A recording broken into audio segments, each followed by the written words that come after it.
Hey guys, welcome back to my channel. It's Lexi and today's video is my first installment or the first episode of Kinks 101. So in Kinks 101, I'm going to be bringing you guys back to the basics. I feel like I made several videos on this channel talking about basic hair care tips, the bare minimum, what you need to know to grow, retain, moisturize. I mean, I have so many videos on the topic of just healthy hair in general, but I wanted to make a playlist, a series talking about literally the basics, what you should and could be doing to get by on this journey. If you're not trying to achieve tailbone length hair in a year, if you're not trying to achieve a different hair texture, if you're not trying to achieve unattainable things, I think this series could be very helpful if you just big chopped, if you have been having some issues, if you want to,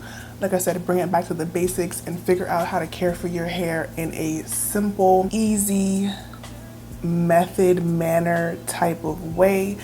This series is for you. And if you just know your hair, you're a know-it-all, share the video with someone else in your life that may not know it all about the natural hair journey. So if you're interested in basic tools and accessories that every natural should have, keep on watching. Let's just jump right in. I've gathered things that I use on a weekly basis, sometimes on a daily basis, things that make my hair life journey easy and breezy.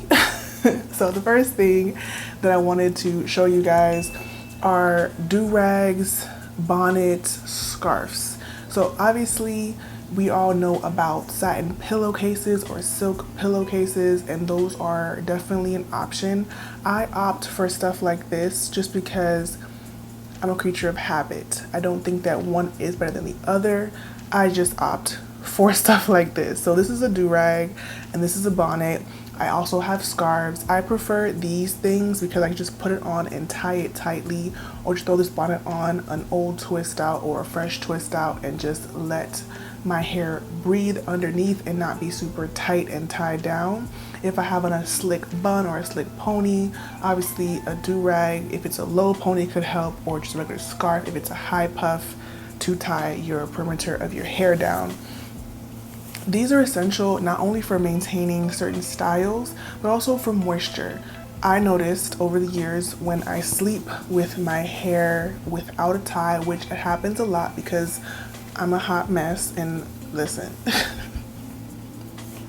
I probably should have a silk pillowcase, but over the years I've noticed that if I don't wrap my hair at night, it is significantly drier the next day. So you should make it a point, if you don't want to be like me, to wrap your hair at night. But then we're gonna hop into detangling. Detangling is very important as a natural for various reasons, but most importantly, no one wants tangled hair, okay? So talking about detangling, the basic tool that every natural needs is a wide tooth comb. From here, you can go into brushes and 2-layer combs and like kind of elevate your detangling process, but you should definitely have a wide tooth comb in your arsenal just to help you detangle your hair. Now, because of my hair type and my preferences, I like to follow up when I'm detangling with a brush. So I like to use a brush like this. There's so many detangling brushes on the market, especially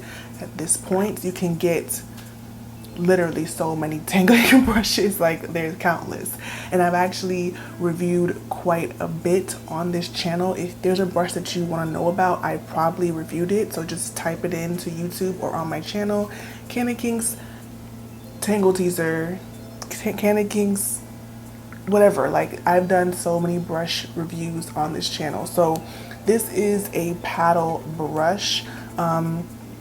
I like this brush. I like the Tangle Teaser with the handle on it. I like the Denman brush with the 7 rows but with 3 taken out. I have lots of favorite brushes that I like to use, but I think when you are detangling and then going into styling, having a brush to help smooth and further detangle your hair down is essential. No matter what brush that you use, I think that it just ultimately helps your hair be less frizzy, maintain the style. It helps the product distribute to your hair, to all the strands evenly. I mean, tangles, like, duh, you know what I'm saying? So a brush is obviously a tool that every natural needs, no matter your hair type. In my opinion, even if you don't use it every single wash day, you can use it to style and do different things that require a little bit more detangling. There are some naturals that finger detangle, and if that is your thing, stick to it. I don't do that. Simply because it takes too much time. I don't really trust myself to get every single tangle out with my hands, but I'm sure over time, if you tried it and you mastered it, it could be great for you. I just don't dabble into that arena. Since we're talking about brushes and like stuff like that, I'm gonna go into these types of brushes. So most people probably have like a soft bristle, boar bristle type of brush. And I don't really have one because I rarely do super sleek styles. But if you are into that, a bigger boar bristle or soft bristle brush that's like a little bit wider could be very helpful for you, and probably should be on your list of like needs for natural hair. But I like this one. This came in a curl box quite a bit ago. It is from Can2. Thing about this, it's nice length, and it has a little bit of like detangling, smoothing properties, and then it has that bristly texture to help smooth my hair back. Because I don't really do super smooth styles, this is more than enough for me. But if you do, opt for the bigger brush. And then we have a edge brush. In my opinion, even if you don't do super sleek, swoop, fleek baby hairs, this is a tool that you can use. I brush the back of my hair with it. I brush my hair back with it in the front. Even if I'm not doing, like I said before, a design on my edges, I never do designs on my edges, child. But even if I'm not doing a super sleek edge style, this brush helps me just to push the hair back and smooth it. Because I really don't use edge control on a regular basis, but this type of tool just helps for smoothing in general. And if you are into fancy or fun edges, this is obviously what this type of brush is for. This is pretty much an elevated toothbrush for the most part. It's just a smaller size of like a regular hair brush, and it's actually really nice. This is from Kiss. This also came in a curl box, I think. Did I buy this at the store? I don't know. But any hair store, Target, probably will have a tool like this, especially now at this point, because nowadays natural hair tools are easy to find. The next thing on my list is a spray bottle. Now this is in my shop, formykinks.com. It has For My Kinks written on it, and it's just also a mist spray bottle. You don't have to get a mist spray bottle to do your hair. You can definitely use the regular dollar spritz bottles that you can get at the dollar store or Sally Beauty or whatever.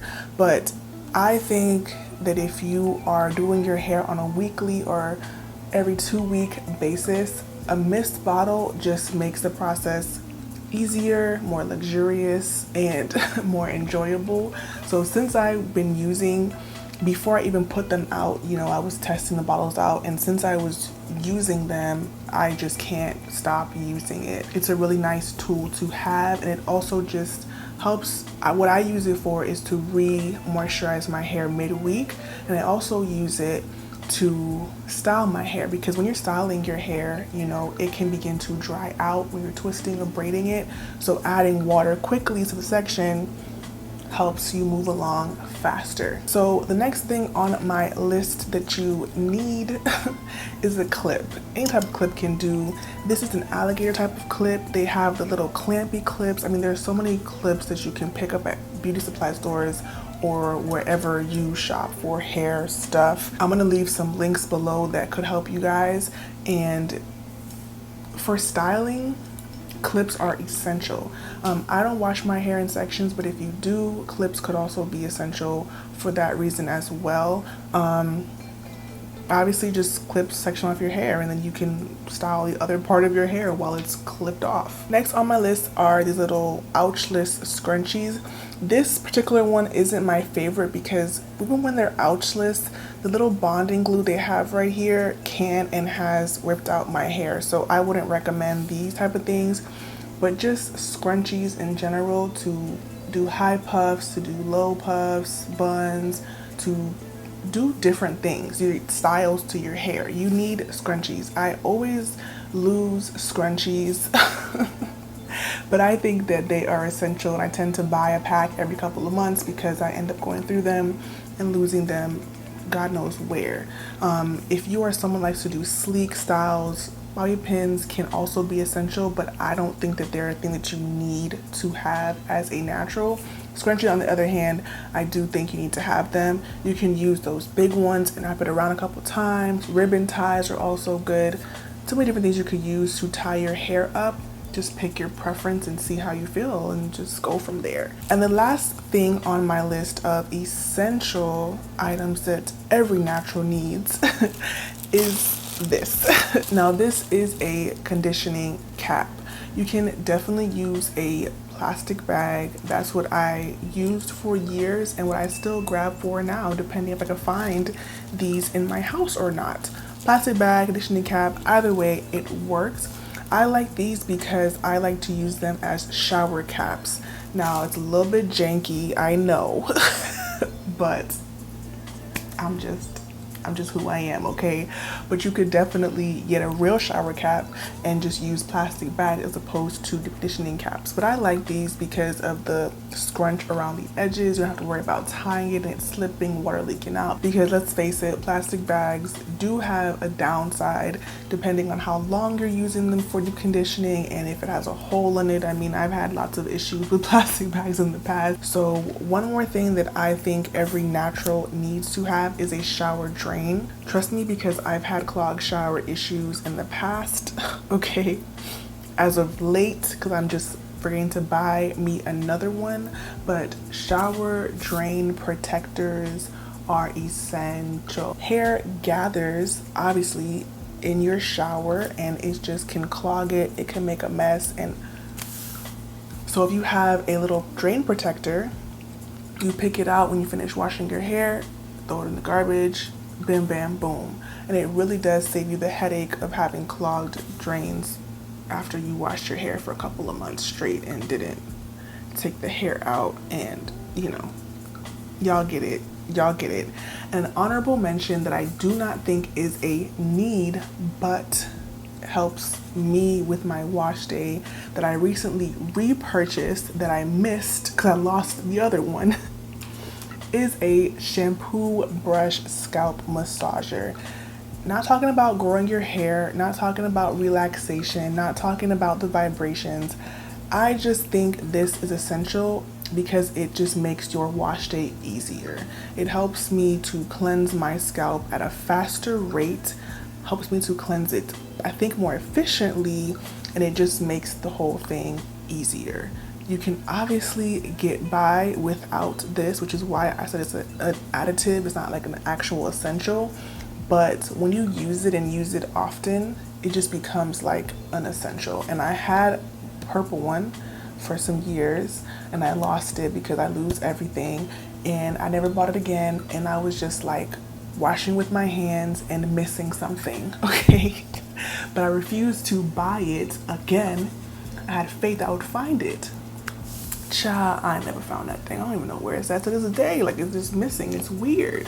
So I bought another one, and it's actually very affordable. They're pretty cheap, and I'm back hooked. You know what I mean? You don't even have to get the vibrating ones. You can get ones that don't even vibrate to just help you to get up and through the scalp. When you have thick hair, you understand what I'm talking about, okay? So that's the end of the video. I hope that you guys enjoyed it. Let me know what you think I missed out on, if anything that you feel like is an essential for naturals. We're going to get into products. We're going to get into so many different things during the Kinks 101 series. I hope that you guys enjoyed the first episode. If you watched the entire video and you're not a part of the KandidKinks family, I don't know what to tell you, but I think that you should join and subscribe. You know what I mean? Like, why not? Give the video a thumbs up on your way out, and I will see you guys in the next one.